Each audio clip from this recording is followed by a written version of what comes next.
तो सुदामा जी दरवाजे पर पहुंचे हैं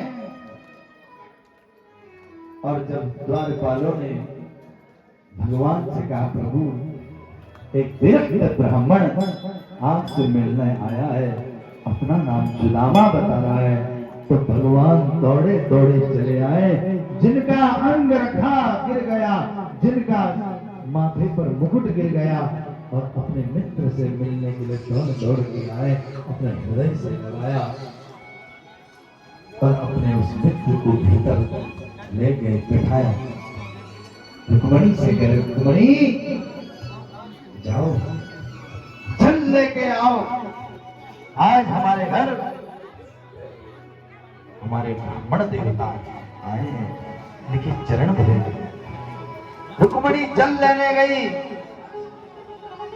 भगवान सुदामा जी के चरणों को दबाने लगे।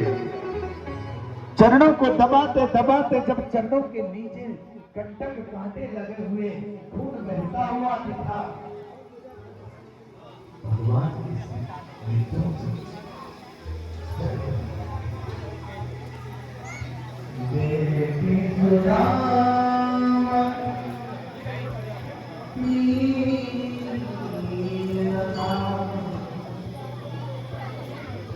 आज समापन दिवस, सप्तम दिवस आज धालीनाग मंदिर में भागवत का, और धपोला सेरा वालों के द्वारा ये भागवत का आयोजन यहाँ पर किया जा रहा है समस्त ग्रामवासियों के द्वारा, और बहुत शानदार व्यवस्थाएं यहाँ पर देखने को मिल रही हैं।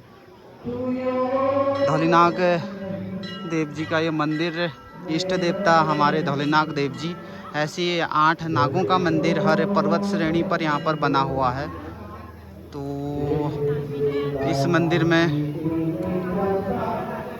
इस अप्रैल के चैत्र के महीने में जो है भागवत यहाँ पर हो रहा है। यहाँ पे भंडारा बन रहा है, डेली शाम को यहाँ पे भंडारा यहाँ पे बनाया जाता है।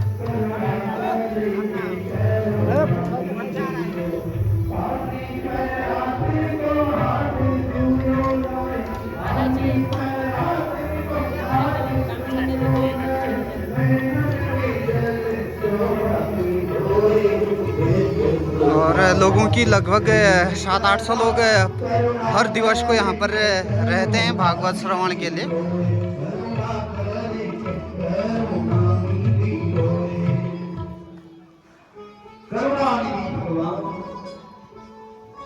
सुदामा जी के चरणों से धूल निकलता हुआ थे, नेत्रों से जल जल। रुक्मणी जल लेके पहुंची, जब तक देखा कि भगवान ने इस विरक्त के चरण अपने नेत्रों के जल से, भगवान ने सोचा यदि मैं अपने इस प्रिय परम ब्रह्म जितेंद्रिय इस ब्राह्मण के चरणों को सामान्य जल से धोऊंगा तो इनका अपमान हो जाएगा।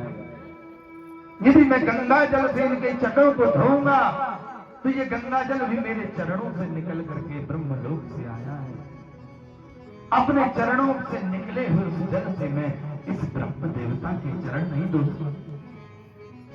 मानो आज भगवान ने इस बागेश्वर धाम की धरा में बहती हुई सरजू महारानी के उस दिव्य पावन जल को अपने नेत्रों से प्रकट किया।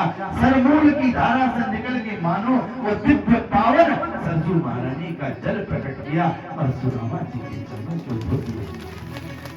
नेत्रों से सरजू महारानी को प्रकट किया। हमारे वृंदावन के एक महान विभूति दरपात्री जी महाराज कभी कहते थे कि भगवान ने जो अपने नेत्रों से जल प्रकट किया वो सरजू महारानी को, और हम सबका परम सौभाग्य इस सरजू महारानी के उद्गम स्थल इस बागेश्वर धाम की पावन इस जनपद की इस धरा में हमारा निवास है और हम यहीं के जन्मे हैं। ये हम सबका भी परम सौभाग्य। जो अयोध्या में जाकर प्रयाग बनती है, संगम में जाकर मिश्रित होती है, वो सरजू महारानी हमारे जनपद से निकलती है। गौमुख से सरमूल की ये धारा सुदामा जी महाराज कंधे में थैला लटकाए थे। भगवान कह रहे हैं भैया सुदामा कछु लाए नहीं मेरे लिए, कलेऊ नहीं लाया को नहीं भगवान। सुदामा जी को अरे मैं क्यों नहीं लाया, जब कलेऊ नाम ले तो थैला का पिछल डगोनी हाथ में। भगवान बोली अरे सुदामा भैया हाथ में क्या पिछल किला करना थे। सुदामा जी बोली तू मालूम ना कभी दूर बड़ी पैदल हिट भी आ रही हूँ, थकान है वे। भगवान बोली हे राम तेरा हाथ में दर्द है रो, मैं तेरा फुटूंगा तो गुण में लग रही हूँ जो तेरे बेटी ये हाथ इतना करना, हाथ में दबा तीनों तेरा। सुदामा जी बोले भैया तो अपना हाथ अपने पास कर, मेरे हाथ ऐसे खींचो। भगवान बोली अल्लाह तुझे को मेरे हाथ में दर्द है रो, मेरे हाथ में दर्द दवाई जो हाथ इतना कर मैं दवाई दी हूँ। सुदामा जी बोली ये दर्द थी तो जबरदस्ती भगवान ने सुदामा जी की फटी हुई थैले से चावल की मुट्ठी ली, मुख में ले ली और सुदामा को पूरी प्रदान कर दिया शासन संपत्ति। और भगवान कह रहे सुदामा भैया एक बात बता, भाभी ने कछु जवाब ना भेजो। भगवान कर अरे भैया तूने याद दिला दी मुझे, तेरी भाभी ने तेरे लिए बोली मेरे देवर को बता दिया पक्को मेरा जवाब। अच्छा कहा बोली भाभी? सुदामा जी कह रहे